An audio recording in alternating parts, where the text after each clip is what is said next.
Aquest és el millor pastís d'albercoc i ametlla que provareu aquest any. L'hem fet amb albercoc de Plus Fresc, fresquíssim de Lleida.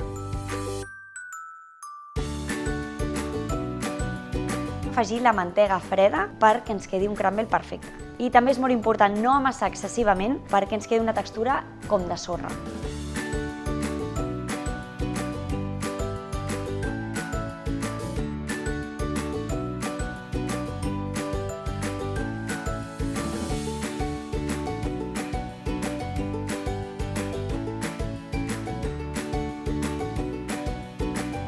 Que quedi ben aixafat perquè ens quedi més o menys d'1 centímetre o mig centímetre.